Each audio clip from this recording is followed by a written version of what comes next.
All right, y'all. Welcome into the LA Sports Brotherhood. It's me, Brian, here with my brother Matthew, and we just released our overall Yankees Dodgers takeaway series from the series. But there was one player, a couple players in particular. Today we're talking about Teoscar Hernandez that were so good. They stood out like more than just in a normal setting. So Matt, tell me what you think about Teoscar. Yeah, Teoscar Hernandez has been phenomenal all year. He was phenomenal this series. 3 home runs, 3 multi-hit games. In game one, he was the only offense, and that's my biggest takeaway from him as a whole this series. I mean, excuse me, the season. He's been so clutch, and I mean in big settings and tie games, and with runners in scoring position. And that's the to me that's the biggest thing you worry about with people who punch a lot, which he does and he has this year, but he doesn't punch in horrible situations.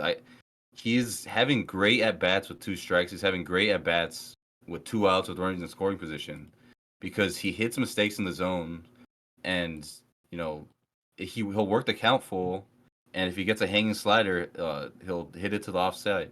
He's one of those. He looks. I mean, I don't know the guy, but he looks like one of those guys whose heart, it's not beating out of his chest in a big moment. He has that smile. He's, really LA. You could tell LA loves him. But he is top 7. He's 7th in RBIs in the league and 7th in home runs in the league for a 1 year rental that for some reason Dodger fans were mad about. Which, by the way, you got to bring this guy back. I mean, he's meant so much to this team. Without him, we would honestly probably have the worst outfield in the entire league. He's meant a ton for us. He meant a ton this series. The power's there. He's hitting lefties. He's hitting with runners in scoring possession. He's been clutch. He was, frankly, the only talking point of the offense this series.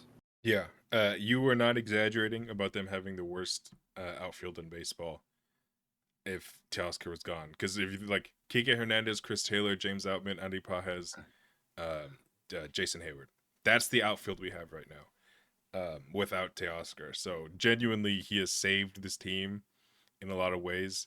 And you talked about his performance. Absolutely agree, incredible.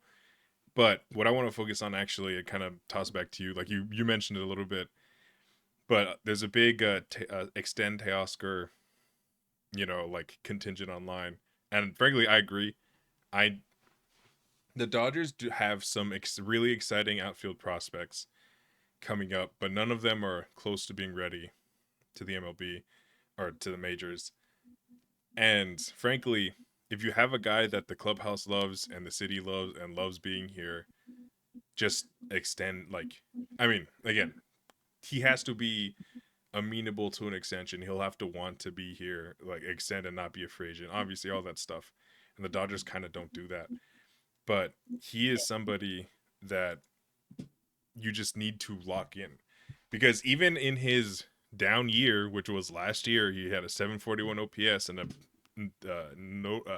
notable hitter's nightmare in Seattle.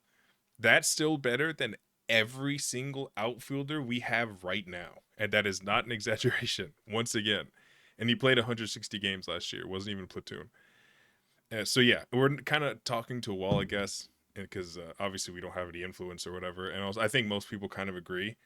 But yeah, that's really my biggest takeaway from Teoscar this season is that I want him to stick around. I didn't know if I was going to say that honestly at the beginning of the year. I knew I was going to like him, but I thought maybe it would swing and miss would be too much. But he's absolutely showing the reason he was an all-star before. And by the way, he better be an all-star this year.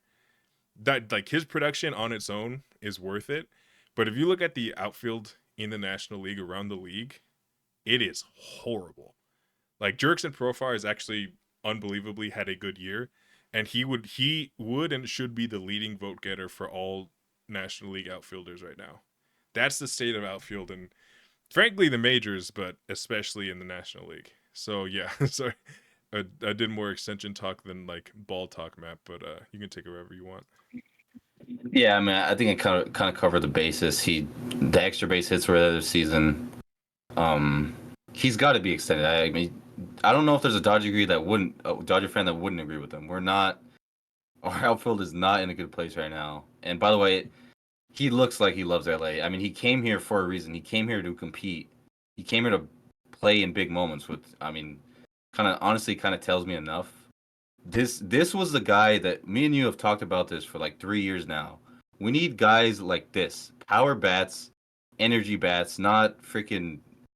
I don't want to name people, but these weak contact guys that we've had in the past that don't come through in the postseason. The biggest environment of the series, and who's the one that stepped up? It was Teoscar. Yeah. The absolute biggest thing is, do you know his OPS against right-handers this year is 805? That is absolutely phenomenal for a guy who has a 960 OPS against lefties. Yeah. I mean, he hasn't been like he hasn't been like, oh, he's helped out with lefties, strikes out a lot, some power though. He's been one of the best outfielders in the NL.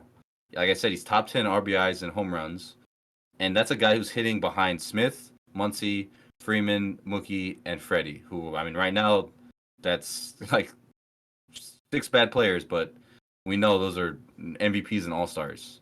So he's hitting behind them, and he's hitting righties at a 805 OPS. I Mm-hmm. mean, that's all you can ask for. And the biggest thing he provides is to me the best team and the best team doesn't win the World Series, but the hottest team does. And this is just yet another guy who can explode like he did in this series to absolutely take over games. That gives you six guys that have the ability to do that in the postseason. And maybe this is a year that 3 to 4 of them can do that. And honestly, he's okay. Would you put him in your top 4 guys you want to see in the batter's box in like a crunch time situation? Yeah, he's probably. Oh, I don't know if it's an exaggeration, but I was gonna say he's probably top two. Him and Freddie still, even in spite of Freddie. Frankly, Freddie's entire playoff history with the Dodgers has not been good at all. But just the approach. It's funny because they're the exact opposite approach. But I feel like Freddie's gonna touch the ball at least, and Teoscar, he might flail, but he's going up and he's going to put good wood on that ball if he hits it, and that's what he does every single time that he comes through. It's not like a dribbler or like a mishit floater or whatever, which obviously we would love from everyone in that position. Like we will take that, but in the regular season, it's about results, but the approach has to be there to where it could like you could replicate the results. When Chris Taylor hits a little nubber, even in like the 2017 World Series. I know it's a throwback, and he was incredible that year. But like the whole barrels is overrated thing when he hit that little nubber in Game 6 off Justin Verlander, like that's not something you could do over and over.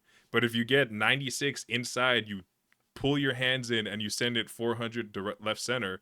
That's something you could do over and over because it's the contact profiles there. The way you swing, you could replicate that. And that's just what Teoscar does to me. And I know I don't. Sorry for the random Chris Taylor stray, but that's the first hit. Anytime I think of like a little blooper that's really important, that's the first hit I think of. And it's just the approach to the plate is just that to where like you were saying, he's a guy that I don't know. I feel comfortable with him within the batter's box. Yeah, I think that's it. And I think of the little Trey Turner infield hits, which I know you hated, Yeah, but yeah, it's Teoscar. It's because he knows what he's looking for, and if you throw a pitch in the zone, a fastball, a hanging slider, a hanging changeup, he's gonna hit it hard, and that doesn't waver when it's a big situation like I think other hitters for us unfortunately have. Now he may punch on a nasty slider, but a lot of guys do that. We know what we're gonna get from him, and that doesn't waver when there's runnings in scoring position. In fact, it seems like he's been even better. And I mean, those are some impressive hits he's had. He is he is truly like a great hitter. Like he's not. It's the stats don't lie to you. You watch him in the box. He's a great hitter. He has quick hands, powerful bat. He's great. yeah, yeah. He's really fantastic to watch, and above everything else, which I think baseball fans kind of lose sight of, that he's fun. It's really fun when he does well Yeah. because he's exciting. He's energetic. It's gonna pump you up, and obviously we are about winning, like the Dodgers are as a whole. But truly, if you're watching 162 games of baseball and you're not having fun, what the hell are you doing? Like, it's just a job at that point. I still want to have fun watching it. Teoscar is incredibly fun to watch. So yeah, any last words before we get out of here, Matt? No, I mean, just he's been huge. We we would be in a much darker place without him. Yeah, truly. So yeah, be on the lookout for the Yoshi video coming out, and more just videos like this when players are really standing out. Teoscar with his series against the Yankees and his performance all year really warranted it. So yeah, we're looking for more from him, and hope you're looking for more from us. Go Dodgers.